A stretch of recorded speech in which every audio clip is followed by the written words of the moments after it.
Now that was a weak clap.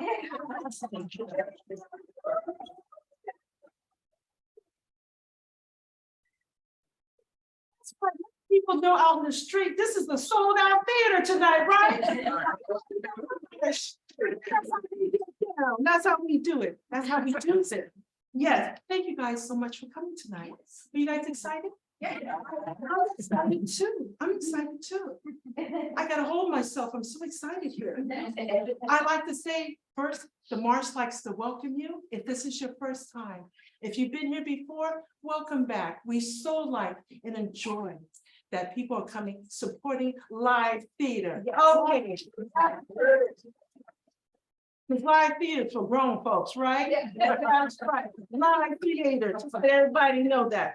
Okay, first of all, we want to also thank those that are on Zoom that's watching, right? Yeah. Too bad they missed out, right? Sorry, you guys. You sold out, you didn't make it.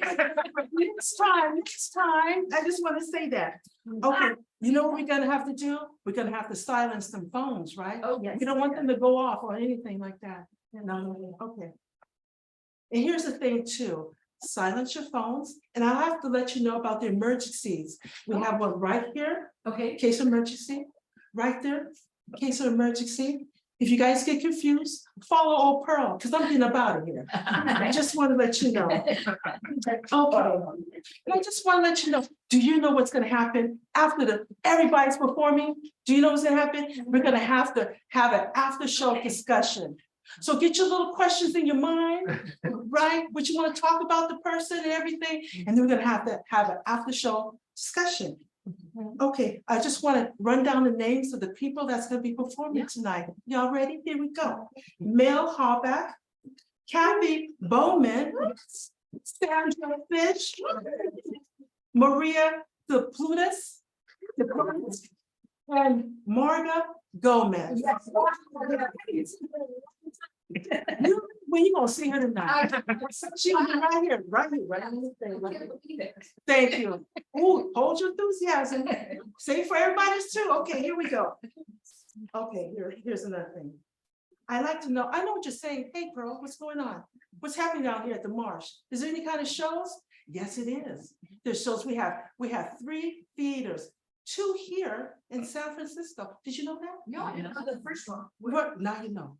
Okay, one right here is the main theater, and up there, right down, go right here, and right up there is another one. Oh. And then we have one in Berkeley, at the Berkeley Marsh. Right? You guys should know that. Just like you don't know this. But now that you know, thank you so much. And I know what you say, hey, bro, what's happening? What kind of shows are they having? Let me show you what kind of shows we have. The first show we have is the Never Too Late Show by Dawn Reed. That's performing here, right here on the stage, y'all. Okay, Saturdays and some special Sundays. So check your Marsh, get on Marsh, marsh.org. You ready for another one? Here we go. Here we go. We got another Negro. Here we go. Here we go. Fred Pitts, aren't you? Fred's trying to say he don't look like everybody, but that's on the show right here. So you guys come here. Fred Pitts, aren't you? Okay. Now we got to get ready for our first performer, right? The first one is always the hardest, I always say. Okay, so this is where, let me read it to you. Mel Hallback's illustrious 35-year career as a documentary filmmaker has brought you films that you probably never heard of. So there will be no DVD sales at the show. Okay. After tonight's performance, he's performed less than a handful of times in front of an audience. This being his second time here at the Marsh. So we're gonna give him a lot of love on that. Born on a farm, raised in Wisconsin Tavern, then into nuclear missile submarines. Mel's piece, There's a Toddler in the Tavern, is a work in progress for a 30-minute show, and he's showing it to you guys. Are you ready for Mel?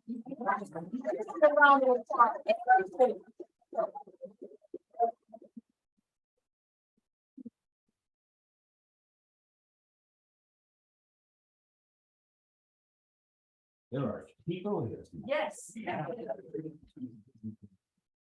So everything I'm gonna tell you is true, Okay. except the psychiatrist didn't have an accident. And it was June 1976. I'm 19 years old in the Navy on the Mediterranean Sea. 500 feet below in a nuclear missile submarine.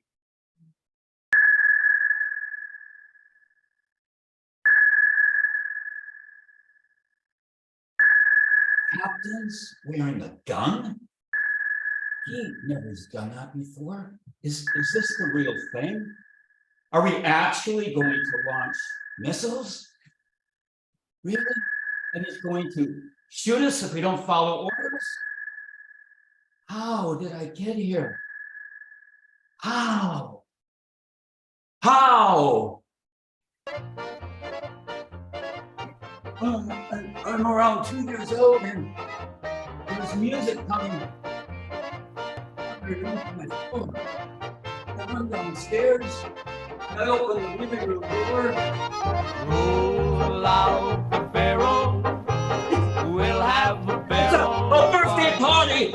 Everyone's dancing, and there's beer signs lit up like Christmas trees, and there's a pinball machine and a pool table, and a jukebox.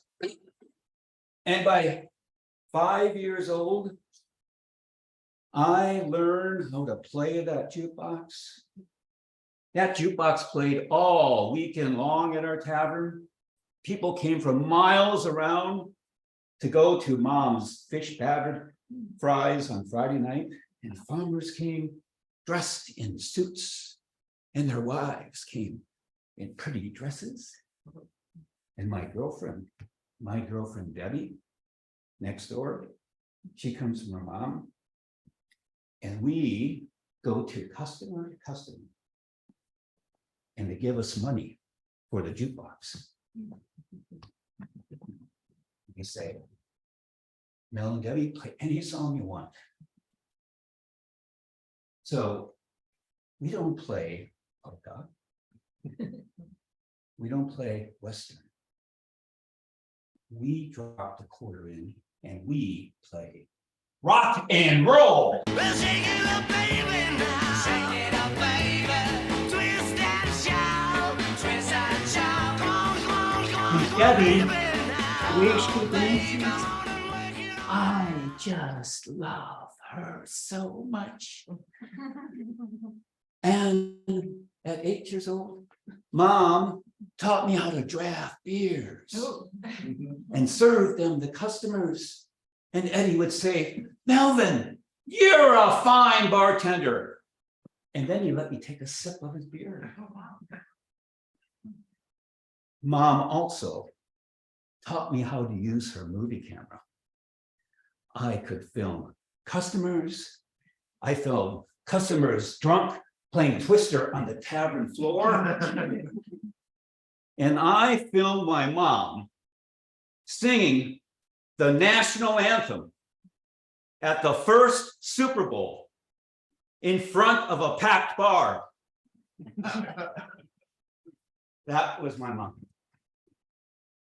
So both of my parents were raised on farms. My mom never did finish high school. And they moved all of us kids from the farm, all 5 of us, into a small Calumetville town in Wisconsin. And my mother worked her ass off. I mean, she gardened, she canned, she baked, she cooked. What didn't she do? She sewed, she hand washed clothes, she line dried them, all while running the tavern, raising us 5 kids.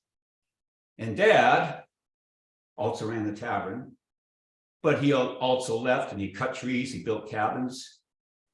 He built 2 campgrounds. And he was the first salesperson selling tombstones throughout Wisconsin. Pizza. Tombstone Pizza.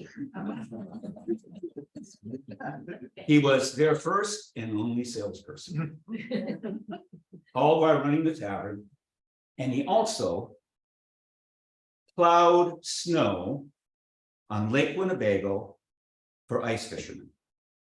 And that very first year, when we got the truck, he goes, Melvin, what color truck should we get? I said, Dad, get that green one. Can we get the green one? We came home with the green one. It was a 4-wheel drive green Dodge, big ass wheels, a searchlight on top that you could see for miles and miles on the lake, a big orange bubble thing like a cop car, and then an antenna that whipped back and forth on the roof, leading into the cab of the truck, connected to a 2-way radio where I could call Mom at the tavern. Carol J, 8959, Station 1 calling Station 2, over. Hey Mom, I'm with Dad, we're on the lake. And we had this plow. This plow, when Dad would raise it on the truck, the whole back of the truck just squatted. And we came out to the tavern and we went out to the lake. We dropped the plow. He shifted into gear and we would haul ass on the lake, snow and ice coming over the plow, hitting the windshield. And Dad, are you enjoying it now? I sure am, Dick. Boy, this is great. Let's go. And this lasted all winter long. And then on my 9th birthday, I'm laying out all my clothes on my bedroom floor. I had my hat, I had my coat, I had gloves. I had 2 pair of long underwear, 2 pair of socks, because we might get stuck out there. And these white pair of Korean Army insulated boots. Got them from Dad for my birthday. They were so cool. I could put them on my feet and they would camouflage my feet in the snow. Wow. And I would grab them, I went to bed that night just dreaming of tomorrow's adventure on the lake, falling asleep to the polka downstairs in the tavern. Is he leaving without me? I grab my clothes, go downstairs and kiss Mom goodbye, grab my lunch bucket, open the door, get pelted by the wind and the snow, make my way out to the truck, and I climb in. Let's go, Dad, I'm ready, let's go. And he hands me the box.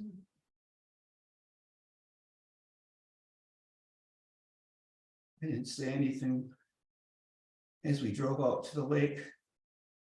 This box, my brother had out on the lake doing Dad's job of collecting money from all the ice fishermen. He'd spend all day on the lake. He came back and he said, if you ever have this job, you're going to hate it. I looked at Dad. He even looked different, like one of those bad cowboys in the Western. And he took a pinch of his Copenhagen, shoved it in his mouth and said, no, I want this box filled with money by the end of the day. You hear me, Melvin? I want this box filled with money. You're getting the belt. Do you hear me? You're getting a belt. And he took off, hitched a ride back to the tavern. And I was stuck with a box. He did leave me in the truck to keep warm in. So I was his toll booth collector. And I'd wait in the truck and I'd be looking for cars to come on the lake. And I'd see, oh, it's Irvin Chisman. Hey, Irvin. Hey, thanks for the money, Irvin. Are you going to be at the tavern tonight? Bye. Milt. Hey, Milt. Hey, thanks for the money, Milt. Did you catch that fish bye. And then if there weren't any cars coming, I could slide on ice. I'd be looking for fish and crack open and jump, and it would get back into the truck, warm up. Turn on the radio. Look for, oh, there's the looker. It's Neil. Neil Jensen. Hi, Neil. Hey, thanks, Neil. Are you gonna be coming later? Bye. But by the end of the day, I had this box filled with money, and it lasted for many weeks like that. And about 3 weeks later,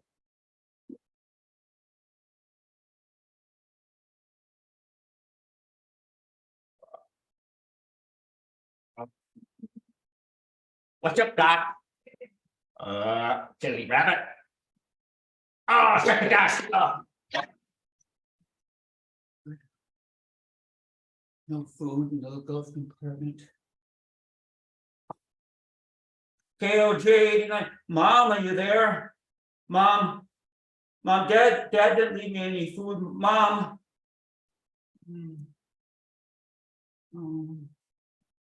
Is anyone out there? Dad. Well, what did I say? This box ain't filled with any money. What did I tell you, Melvin? What did I tell you? You're gonna be getting some of this. You're gonna be getting some of this. And he did. This went on for a few weeks. That's when I really started hating him. I just couldn't do the job for him. And being alone and left alone, isolated out in the lake all day, I just felt like I was dead. And later that spring, the snow melted, and I saw my cousin Jack, came home from Vietnam in an army uniform. I looked at him in a glass-covered casket. He didn't look like other people who I've seen dead. Jack looked different. Like he was alone in there. Like how I feel sometimes. And I heard someone crying. I looked up. It was his dad. His dad's crying for his son. My dad would never do that. But I heard him yelling at Mom. That's what I heard him saying all the time. You're the stupid one. You're stopping me from my dreams. You got a fat son. And it went on and on and on. I had to hide in my bedroom. I hid in my basement. I went to the fridge to feel that emptiness I had inside. I got bigger and bigger and fatter and fatter. I was the fattest kid in school. I hated myself. I hated him. I wanted him dead. I wanted myself dead. I had to leave. I had to get out of here. I was going to do something. Melvin, you're joining the football team. And I went out, looked up at this guy. He's a monster. And the ball is snapped and bam, he slams me to the ground. And he's up above me. Get up, you little piece of shit, get up. And I got up and he slammed me to the ground. And the coach said, hold on, you're just pathetic. What are you trying to do out here? You're not going to be like your brother, the quarterback. I don't know what you're trying to do. And I looked at the coach, and I looked at the guy who slammed me on the turf. And I went home to Mom, and I said, I'm quitting the football team. She said, tell your dad. So I waited for him. Waiting for him outside the garage after he got back from work. Dad, coach said, I'm quitting the football team, Dad. I'm quitting.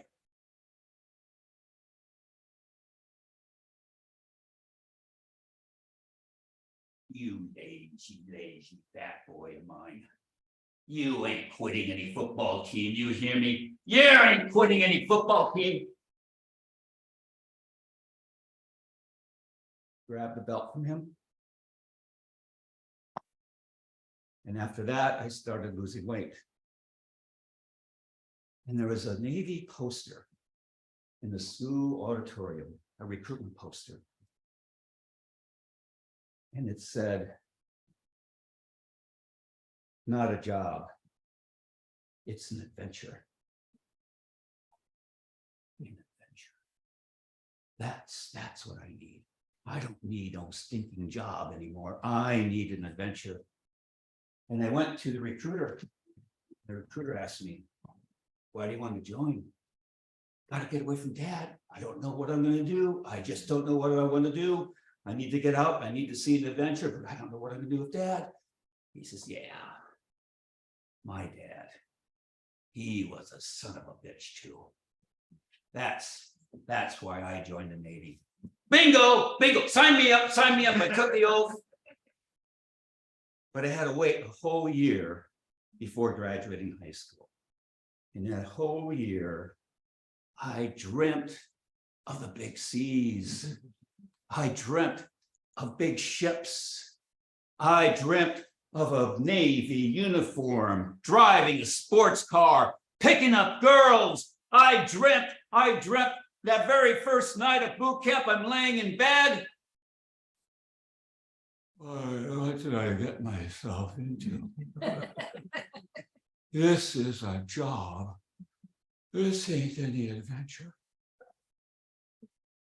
And shortly after, in the submarine barracks, there was a sign, actually it was in the boot camp barracks. And it was for a submarine poster. And it said, we run silent. I'm silent. I'm really silent. We run deep. I'm deep. I'm really deep. I can do this. I'm deep. We are mysterious. I want mysterious. Yes, I want that. And I went to see a submarine psychiatrist, smoking a Virginia Slim.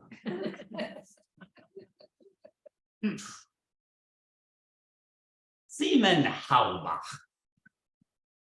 could you press the nuclear button to kill thousands? Perhaps even your own father. My father? Yeah, I'll do it. I press the button. I'll do it right now. Sign me up.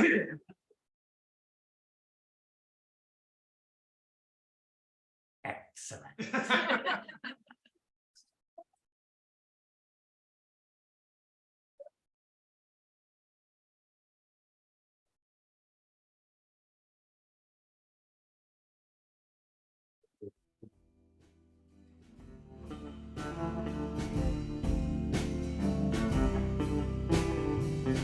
Everything has turned around. I was standing by the passing train. I might have coughed in the rain.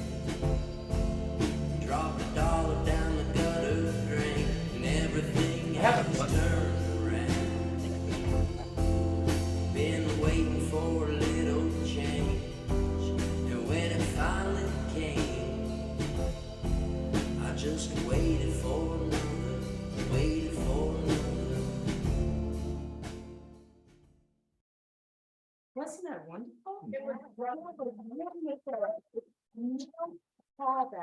Mel Harback, he also wanted to let you guys know that 35 years ago, Mel lay next to his dying father, assuring him he was his loving father. And for the first time, they held one another all night long. Wow, wow, wow. That's great. Isn't it wonderful for him to share this story? Yes. Yeah. Thank you. Are you guys ready for number two? Yes. I just want to let you know, being the second performer is the hardest position. Performer. Just want to let you know that. And this is Kathy Bowman. Now, that's right. Here's the show description. 4 Legs in a Funeral is about a scruffy mutt that wormed and squirmed his way into a family, convinced he was everyone's soulmate. Dogs do that, right? Muse and nurse. And if you ever had a dog that refused to fetch, eat your cheese, this is the story for you. About Kathy. She draws, she paints, she writes, she hikes. She teaches too. Now she's here. You guys welcome Kathy.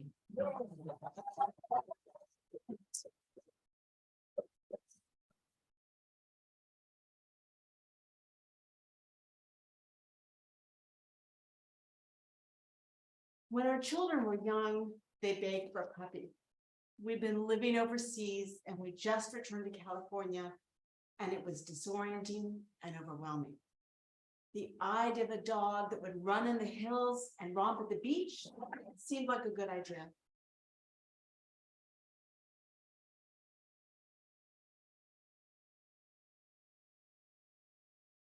The first agency rejected us when we tried to buy a small orphan Cocker Spaniel because our children, then 10 and 5, had no previous puppy owning experience. The next agency flunked us, well, me, because on our 6-page application, I expressed uncertainty over whether the puppy could share a couch. So on a rainy Sunday, we drove 45 minutes to check on a small, scruffy, nervous little dog named Ludwig. Ludwig in his online photo was blurry and red-eyed. He was barely 18 pounds wet, and he was 3 years old. He was hardly a puppy, but we hoped he was small enough and cute enough to do the trick. The story we were told was this. Ludwig had been found wandering the streets of Manteca. He'd been picked up by the pound, and when he stole no one's heart, he was scheduled to be put down. Hours before that happened, he was rescued by a no-kill organization and put up for adoption. Several families toyed with the idea of adopting him, but they returned him each time. The hernia, the trick paw, the uncertain pedigree, who knows? By the time we met him, we were his 6th stop. And at that point, he needed us as much as we needed him. So we took a chance. The girls immediately renamed him, the mature middle schooler taking the first name, her sister the second, Charlie Watermelon. Charlie looked like a mutt assembled from spare parts. Short, stubby legs, long dachshund body, a lassie's tail, a terrier's face, and a gentleman's goatee. He peed like a princess and howled like a wolf. He came housebroken, thank you, universe, and he knew exactly one trick. On our first visit to the vet, the young receptionist got confused, and when it was our turn, I heard her call out, "Mrs. Watermelon, Mrs. Watermelon." And it took me a minute, but then I realized I was Mrs. Watermelon. I mean, Charlie demanded to be fed the same time, breakfast and dinner. He demanded to be carried up the stairs and down the stairs, on the bed and off the bed. You get the idea. When he was younger, though, he was coiled like a spring. I once came home and found him standing on the kitchen table, staring out the window. He ate with gusto: kale, tampons, a bar of 85% chocolate, a loaf of sourdough bread, half of a soft, juicy onion. Frantic, expensive trips to the vet, but always just below the legal limit. He once opened a package of Trader Joe's dates and slipped one under my pillow, one in my husband's shoe, and one in the armchair. A hunk of Jarlsberg went missing. We found that weeks later, fermenting in the closet. The vet said this was a sign of love. Charlie was happiest when someone was ill. He was a cross between the Florence Nightingale and the Velveteen Rabbit.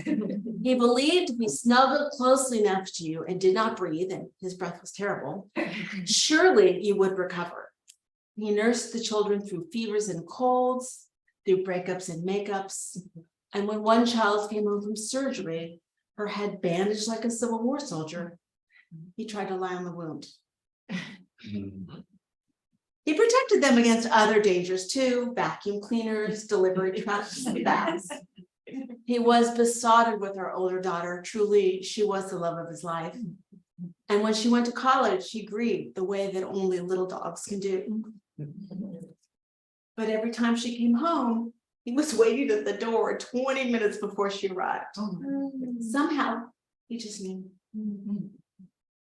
Charlie hated to be boarded, and he refused to pee in the rain. He never hiked up Mount Tam, and he did not fetch. He disliked the little chubby toddlers who put their little hands in his fur and treated him like a toy. And he flirted shamelessly with the high schoolers who walked up our street. He convinced my elderly mother, who disdained all dogs, to keep a small box of treats on hand just in case he stopped by. Same went for the neighbors. As for the bigger dogs, well, he was always trying to run with them, and they were both bemused and bored. He could never keep up.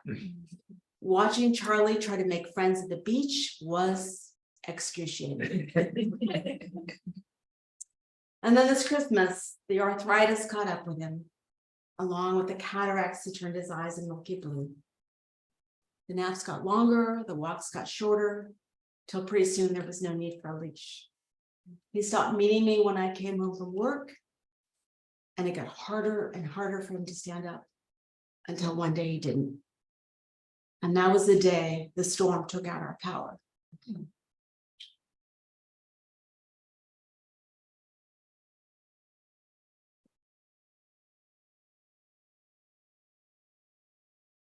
We held Charlie through the cold night until it was morning, and it was time to go with him. And when we got there, they put us on the cat's side for more privacy, which would have driven him crazy. I told him what a good boy he had been, but I don't know if he heard me. The vet came in, they gave him one shot and then another. And then he was gone. It's a cruel twist of fate when dogs don't outlive their human companions. My heart broke when Charlie died. It didn't matter that the vet said he was ready. I wasn't.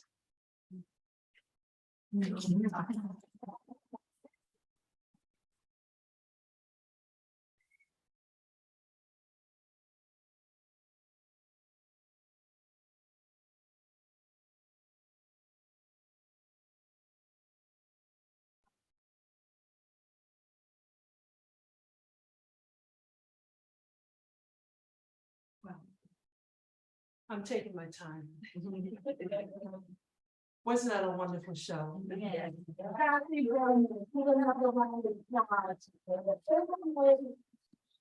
In a funeral, what a wonderful show. What was a wonderful story. It's just wonderful. I just like to take this moment to thank people, to thank two people who's running this show. First of all, the lights. His name is Robert. He handles the lights here.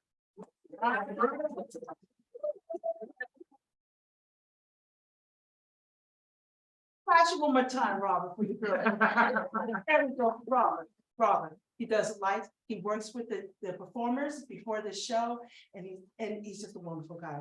We also, for you guys that is there in the Zoom and stuff, because you're not here to the sold out show, but I'm glad you are here. We have Brianna, who does the tech for the show.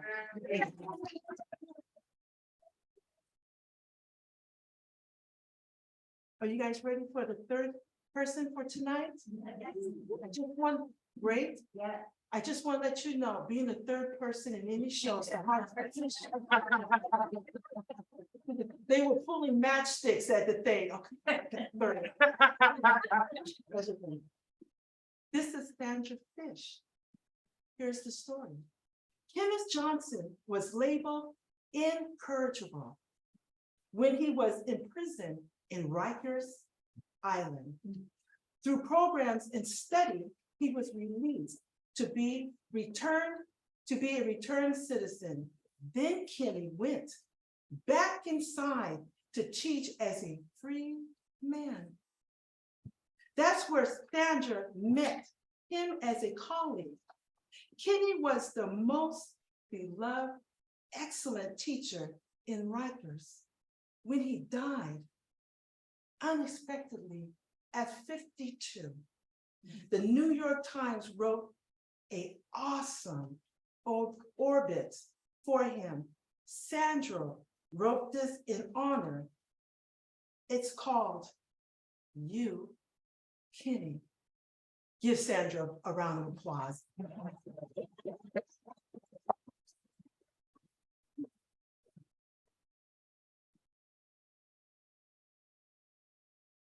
Kenny, did you want to go? I heard tell you told Mariana you'd done it all, nothing left you wanted to do. Is that true? Kenny, you're tall walking south. Those long coats and calm, cool looks, those knowing looks, those zinger comments sliding out of your mouth like a casual afterthought, but spinning like a fastball to somebody's gut, or heart, or head. Oh, Kenny, smile. Slow smiles, half smiles, lips closed softly, thinking smiles. Yeah, you were you, no doubt. That's what drew me then. Draws me now. Just how you were. No apologies, you, straight from the hip, you, telling it like it is, was, might be you.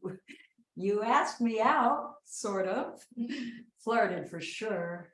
Made my knees weak, did you know? But I was crazy, moving, rushing around, leaving town. In 2 months, I said, and you asked me out then and said, there's time. Not now, is there? No, there's no time now, that's for sure, huh? But you're around, yeah, you're around. But not like that.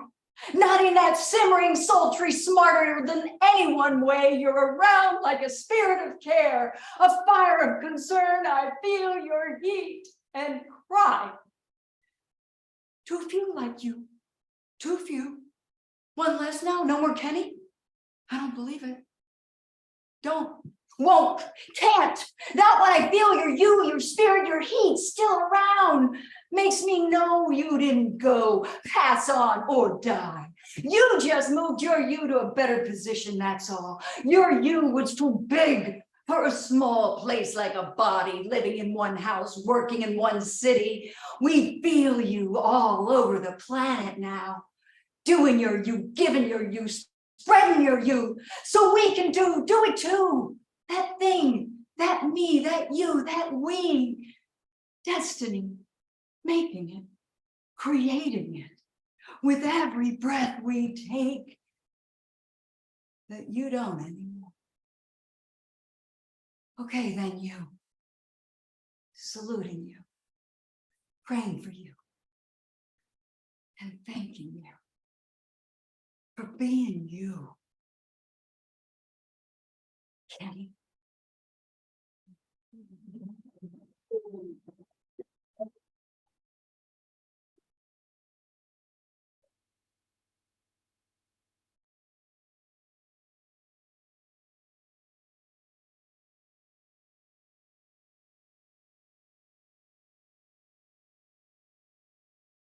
Earl Louise, ladies and gentlemen, Earl Louise. Thank you so much. I got fans too, y'all. I should do. Okay. That was Sandra Fish in You, Kenny. Wasn't that wonderful? I'm telling y'all at Zoom, you should have been here, Zoom. Should have been here. Should have been here. Okay, then. So we're gonna move along. And I know what you're saying. Hey, Pearl, is there any more shows at the Marsh? Thank God you asked. You ready? Here we go. We got 3 more Negroes right here tonight. This is called The Train Stories. And it's a wonderful story of 1948. And it's gonna be at the Berkeley Marsh. Wonderful, wonderful show. Please go and see it. You want to see one more Negro? Here we go, here we go. This one, this is Josh Kornbluth. Oh, yes. That's what it is. He's been called Josh Kornbluth, which is Citizen Brain. And he just want to let you know he's high yellow, so he's not. He's not good. Okay. Someone taught that right, okay. Josh Kornbluth, high yellow. Okay, there we go. Josh Kornbluth. Go see him. Berkeley Marsh, wonderful show. Okay, here's the thing. You guys ready? Okay, here's the thing, before our next person. They say talking about money is tacky. But I'm tacky, y'all. I just want to let you know how tacky, Pearl. Let me tell you something. Here we go. Okay. Now, there's been 5 theaters that have closed in San Francisco due to lack of fundings, people in the seats. And I just like to say, if you guys have a little bit of extra dollars in your purse, your wallet, your pants, the March will really appreciate for a little bit of donations. Now, I just want to let you say, I'm from the Black church, and we like quiet money. We don't like that offering plate when it's put dimes and quarters popping on the offering plate and stuff. Quiet money. Quiet money. And just want to let you know that $1 bill is just as quiet as that 50. If you put that 50 down in there, it's gonna be quiet like that $1 bill. Just want to let you know, take it for a chance, right? Right next to that $1. Are you guys ready for our 4th performer? Yeah. Now, I just want to let you know, being a 4th position in the show is the hardest position in the show. So what we're gonna have to do is give this performer a wonderful round of applause. But first, let me say, it's Maria de Plutus. Maria de Plutus. Maria de Plutus is difficult to explain. I know, I was talking to her. An enigma wrapped in a riddle. Her essence is ethereal. Tonight, Maria will perform a collection of short poems entitled Shitty Poetry. I love it already. Shitty Poetry. Why don't you give Maria a round of applause?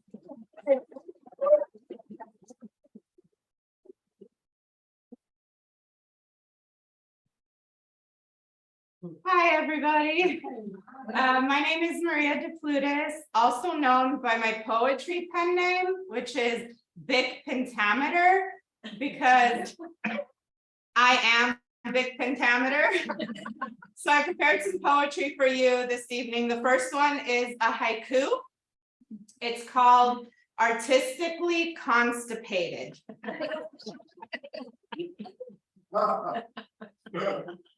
I know it's in there, but it's stuck. It won't come out. And what if it stinks?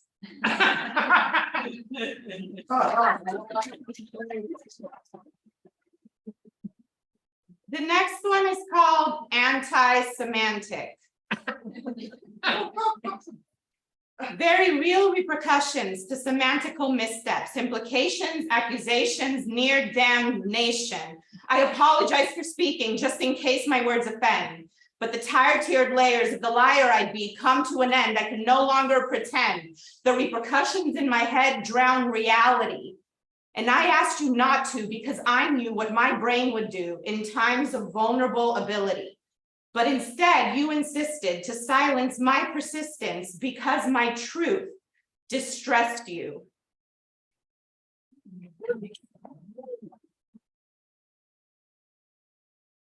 The next one is shade. Stare it in the eyes, the thing that lives in the shadow of the monster sleeping under your bed. Put your shooed feet on its coffee table. Keep the conversation light. Watch it fade in your glow. Then let sleeping monsters lie.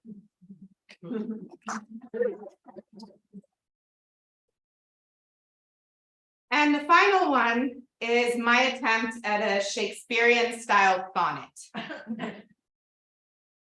Does it not count?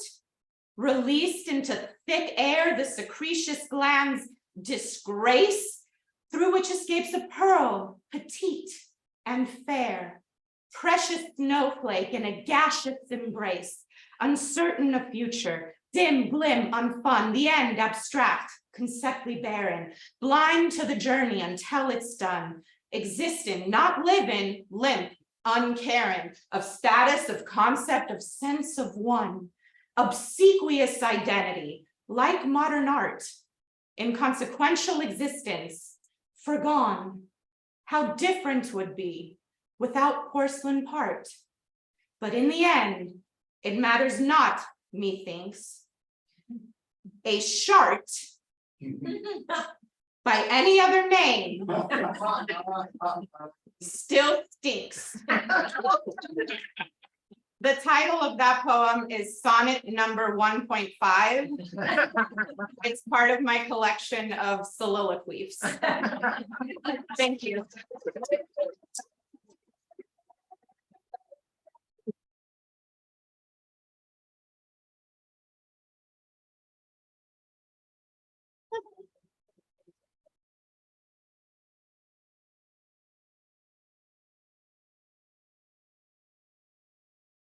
Wow.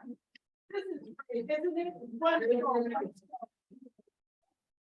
Just to let you know, Zoom.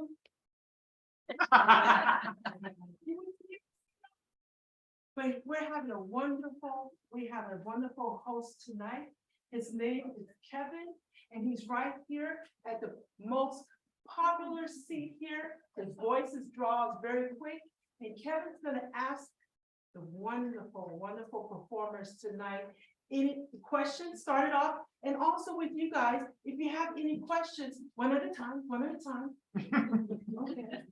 Ladies and gentlemen, my name is Kevin Madden. I have the privilege of serving as a general manager of the market.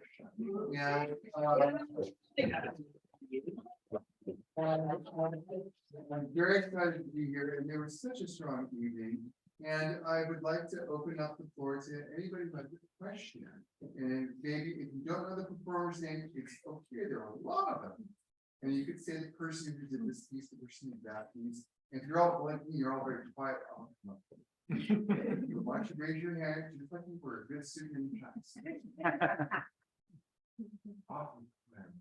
I'll start off. The gentleman who was in the Navy, I forgot your first name. Mel. Mel, such a pleasure. My best friend was the chief engineer on the nuclear side. People. Tell me a little bit about metabolizing the making into entertainment and a piece, a very painful moment with your dad, because you have to be able to convey that and how painful it was, and also make it not so painful that it pushes away. Well, that's a good question. Can I get back to you on that? Yeah, I think the process, well, the process has been, I did a documentary about my experience in the submarine. That was like a 7-year process of doing that. And then to bring it into a performance piece. It carried through with that. And I've had some, you've asked, how did it metabolize? Yeah, how did you metabolize? Because it's hard to deal with really painful things like that and not push it away as an audience. Yeah. And part of it has been too with, I'm not sure if any of you are familiar with Anne Randolph. And her first teachings of from page to stage several years ago, and that started developing the writing for it. And it fleshed out all of that, the pain and things fleshed out through all the writing. And then I understood it as a child and separated that child from the adult. And the wonderful thing that's happening now is I'm getting to experience my childhood once again, with the understanding of who my father was and who my parents were under the conditions of how they raised us. And it's been very gratifying. Sure. All right, somebody else? In our fabulous audience. We love the unwatched. Go ahead. I have a question for all of you. How are most of you writers, or how have you come up with your things? And do you have other type of shows, or what do you normally do, or how have you developed what you're doing? Yeah. Or anywhere now, want to start? I just started writing a few years ago, really in Anne's class. And I've got just started to write, and it's relatively new to me, the prose of it all. I am a writer. I studied playwriting. I'm not that much of a performer except for stand-up. That's like the main thing I do is stand-up comedy. Although I have kind of been writing poetry on the down low for like over a decade. Artistically Constipated is one of the first poems I ever wrote. The other stuff is newer. And I'm just constantly writing. I don't like acting very much. I don't mind performing poetry, but stand-up is like my thing, the thing I do the most. So I have a background in journalism and I've done some fiction writing, and mostly it was hanging out with my funny mom friends, and they were like, you should try this. And then I saw this, and there was something about, for me, this story that needed to be told and not written. So I wrote it, but it definitely needed to be expressed. So this is a new thing for me to express it. I'm more comfortable writing it, but this is a new thing for me. Well, I've been an actor for about 40 years, and so acting is the training, theater and little film parts here and there, and commercials, whatever I can get. And writing is something I've done and studied screenwriting, and I love the process and for publishing mostly. So I have a few things I have done for performance. And I do find it comes from, something I need to say. I need to say it. And so the writing comes. But I do love both. Yeah. So this has been a treat. Yeah.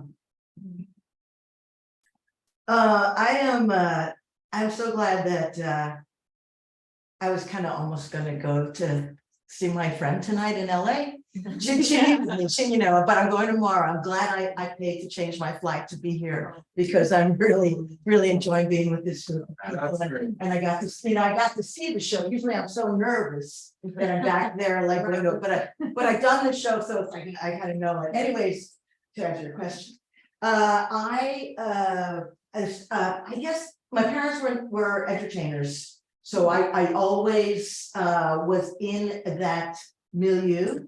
And then I came out. And that's back, when artists could actually live here, and everyone I knew working in the restaurant was some sort of performer. So I wound up doing stand-up a lot in the 80s, and then in 1991 I wanted to write a piece about my mother. She'd just been diagnosed with Alzheimer's, and it was really hard to do stand-up, and that's when the Marsh was starting. So I think either Josh and I, we were some sort of tie. We were the first performers at the Marsh, and that show was called Memory Tricks, and it was a pretty amazing experience. And since then to now, this is my 14th one-person show. Usually, most of them have been about my family or about, an issue, something in my life. And this is one where it's kind of veiled about my life, but I'm really trying to break out into these characters and make it this little movie on stage. Please, go ahead. Margaret, did you go on a cruise ship? Is that where you got your experience to do this, or did it all come right out of your head? Oh, that's a great question. Yeah, I actually, in the 90s, I was the first MC and comedian on a lesbian cruise ship. You're not from the attorney, are you? No, I don't, but then, yeah, and so I did that like a lot for about 10 years. And, you know, sailed to Greece, sailed to Alaska, sailed to Caribbean, all that. And then, and then things changed and I always had this as a list of maybe I wanted to write this kind of story. And it just kind of happened, like what I do when I write is a gig comes or some sort of booking, some sort of opportunity, and then I go, oh yeah, I've got a show. And so that's how this one started. And so those Sundays, and then I developed it here at the Marsh, and I had three shows, full shows here during Pride Month, and then I took it to New York, and then it'll premiere October in Bravo. Nobody asked me that, sorry. But yes, to answer your question, yes.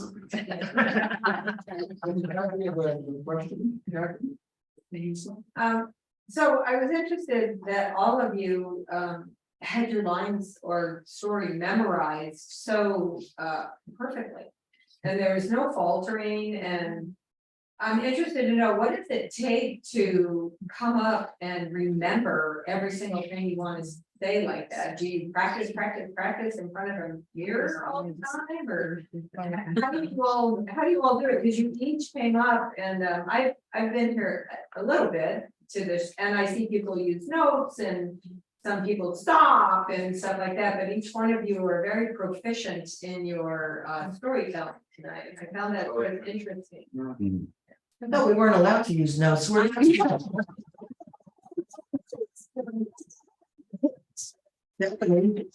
I mean, I'll start because I mean, for me, it was kind of an interesting process because I didn't know if I could do it. And what I learned from doing it is you really have to know every line for me exactly. You can't kind of know, oh, that's the part where I talk about this, that. So I had to know it.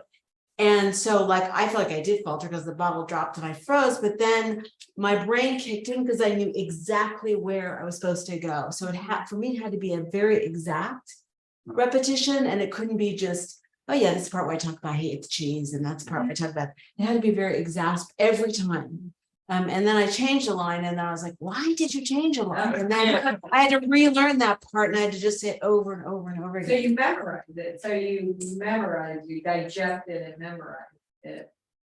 That's Yeah, a and then- lot to memorize. And then for me, and I mean, I had to learn it well enough to read it without crying the whole way through, Yeah. but also let in just enough emotion that I could have you feel what I felt, that this was not just another dog story, because I didn't want to get up and tell you, you could go anywhere and hear a dog story. But I had to tell you something that wasn't just a dog story. And so to do that, then I had to find that. And that I'm still obviously working I on. think we would all agree that Charlie Watermelon was a lot more than. Oh. Everybody was such a strong. Anybody else want to talk about the process of memorizing, because I struggle with it for when I was. You know, it's a key piece for me, because, you know, I started in theater, but I really like to have my lines down. Yeah. And write every word. I'd be on stage with people who would improvise or something. I'd be like, you know what, be a playwright. You're not an actor. I mean, they changed the lines.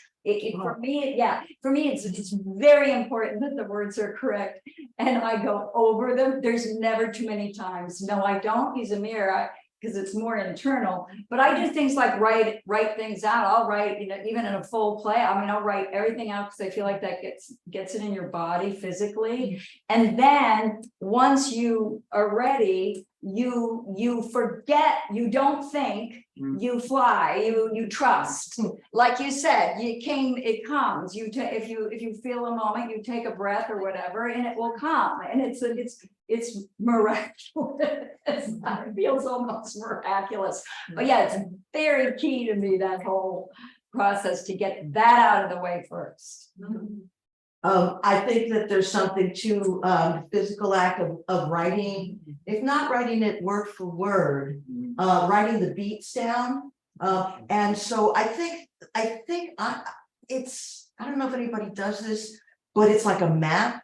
and you know where the destination is, and then you know where the turns are. And so that's the first thing I memorize. But I also have an app. It's, I think it's called, I don't know, cold reading or something. It's on my phone. My phone's over there. Hey, phone, Siri, hey. But anyway, so what I do is I speak the lines into this thing. And then when I can't stand making myself do it anymore, and when I just go out and get a sandwich, I put it in my head. It's horrible. Really, memorization is not. Yeah, fun. you just never stop. I mean, It's not hard. like you said, you're on the BART and you sound like, you know, you're just talking to, you're just going, every round going, doing. Now, then finally I tell myself, stop. Stop. No, it's, let it go, you know. The great thing about the COVID masks. Yeah. Margaret, I've seen this in a couple of iterations. I got shitty working on this piece a while ago. I think, I was noticing your timing. What was the fabulous line about Fanny, golden Fanny, what? Oh, my fanny's a quiver. I saw you playing with different beats. to them. And I also wondered if we have an additional challenge that this is the third or fourth iteration, and do you ever have the old ones come through and screw up your memorization of the last version? Yeah, I mean, I think it's important to, I guess if you're doing it this way, it's just to relax because, you know, just trust yourself and trust the audience, and things don't have to come out perfect as long as we reach the destination, you know? Yeah. So, yeah, I think today was, I had just, that's right, but I was just doing the show in New York, and the stage was very small. It was like a tabletop. And so I had been working on this stage, and suddenly I was on this stage in a bar. Like, it sounds really great. I played in New York, but when you really. I was like a bartender. And so I did everything on a microphone. Like, I could only turn, and it's a very fringe festival. I don't know if you. Yeah. But that's what they teach you. Like, it's just go with it and adapt. And so I've been on a mic the whole time. So today was like, ooh, I can move. I don't need a mic. So yeah, I mean, I don't think I planned it, but I knew that I wanted to have fun. And then being able to watch everybody was just so great to go I on. was totally wiggling and watching you guys. She was having such a good time with the guy. Well, we watched it go. I felt somebody was watching me. I just enjoyed everyone's performance. They were all so different. And I was struck with just the vulnerability that you showed. It was just, it was beautiful. And, you know, I felt the child, and, you know, and didn't change. It was very lovely. And you were hysterical. I just don't know. There were so many changes in your poetry and just the way you delivered it. It's just unexpected. Just different. And your story, of course, made me cry. How can it not? We've all lost pets, and I know what that is. And of course, Sandra, your piece was really powerful. And it's amazing that it's only 3 minutes long, but the end was really, really powerful. This was a friend of yours, right? A close friend of yours. So yeah, she does amazing work with people in prison. And of course, Marga, I worked with you a little bit on Sense8, but I saw your years ago at some bar. You were playing multiple characters. It was a long time ago. Yeah. But it was wonderful. I've Thank you. always admired people who could switch characters like that. That is, I mean, I You gotta get where. I know it should. It should. I mean, I'm a performer, but I haven't done things like that. Oh, you're gonna love it. Well, I. Yeah, You know, yeah. Yep. I didn't stories. We have a contract for you to sign, right? In the back, maybe the question. I'm interested to know where everybody wants to take it next. Oh, yeah, that's a good question. That was my wife that asked that question. I'm totally wrong. What's your way? This actually, yeah, right. This actually it started a conversation, I think last year, when I said, I want to do a film from growing up to marrying a Vietnamese wife. And I, you're right, not right.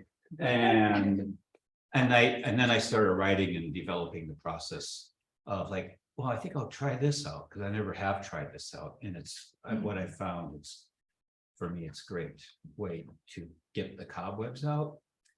And so the process now, before was just doing this piece and to make it into a 60-minute piece. But I want to incorporate more sound effects. I want to create more visuals. So you ever want to experience it? I want me to hold your hand coming through the whole show. I want to experiment with Gestalt and really get the process of people's involvement in it. Let me just make a comment on your particular piece now. He came in with a laptop and Bluetooth speaker. He was like, yeah, I'll just do all the sound piece myself. I said, no. Then don't sue me. Let's make this a little bit more professional. Yeah. Thank you. But I love your dedication to just say, you know what, take what cost, hit the play, and then continue my play. Like I love that you were willing to do that. Just so you can, build your show, and really see it like, in the stage. Yeah, it was fun. Thank you. Thanks for doing that. Absolutely. So for me, I appreciate everybody's vulnerability, because you told the stories that was dear and hurtful, to your heart. And she was even vulnerable by doing poetry tonight instead of comedy. Right. And a lot of times your story help other people that's listening. You help them deal with things, it help people grow, like Kenny. I was in the same situation, 3 decades in prison and working with the kids, and not saying I'm the man he was, but Probably. male, I didn't know my father at all. I used to feel sorry for myself, but hearing your story, I probably would have rather not have a father than to deal with what you did. So it gives everybody, the different people, another perspective. In the same situation that they may be going through. So just appreciate everybody, this the hard work you put in, the memory. I don't know how you guys do that. From the cruise ship. I do have vulnerable shows.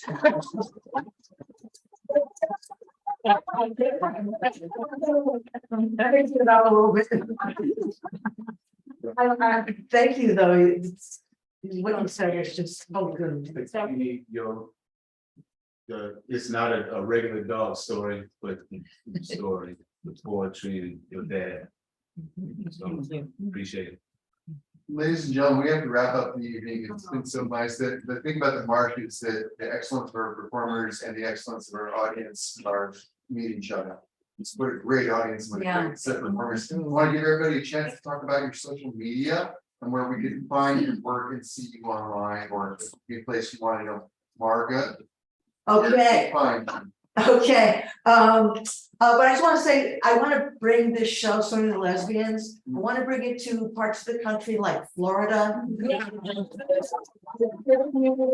With Under Siege, I want to do that, and and that might be the last to see it, maybe. My Instagram is the Marga Gomez. And my website is margagomez.com. The show will premiere in October, and then I'll put stuff, information about that. So. Awesome. I am really not good with the social media or the promoting. I suppose I'm tiptoeing into some of that to do that. But I suppose Facebook, Sandy Fish, or you can look at the Humane Prison Hospice Project. I am working with, hopefully they said they were interested, Marin Shakespeare. I have a 90-minute piece I wrote that is that an actor friend, I don't know if you know, any of you know George McGuire, but he's like, you have to do this publicly. So I'm doing, so Leslie at Marin Shakespeare said, yeah, sure, and it will be a reading, but I suppose I will be putting that on Facebook, and then Yeah, I just don't do, I'm not a good promoter. It's okay, don't have. Thank you. Next, anybody else? First, I want to say thank you to the Marsh. 'Cause Yeah. it's a great opportunity, Yes. and I just have to say shout out to all my friends and family who came, because it's really touching. It's not my funeral and it's not my marriage. My website is kathybowman.com, my Instagram, which is private, but if you send me a message, I'll friend you. It's Kathy Bowman Art and then the number 2. So Kathy Bowman Art 2. The reason there's a 2 is because I couldn't figure out how to get back into the first couple, so.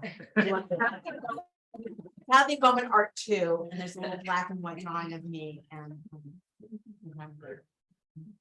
So I'm on Facebook and Instagram as a comedian. This is the second time I've ever did my poems for people in public. But my name is hard to spell, but if you go on the Marsh website, I'm on there. It's Maria DePlutis, and it's just that name, and I'm the only one. I have a website, World Stories Film, but if you want .com, but if you want to contact me, don't go through the website. Just email me at melhalbach@gmail.com, and I will be putting up a Instagram I'd site. like to also thank our producer, Alexa Elmira. Yeah. That's exactly. This is the house that Stephanie built, Ms. Stephanie Watson.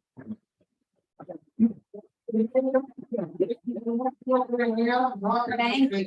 And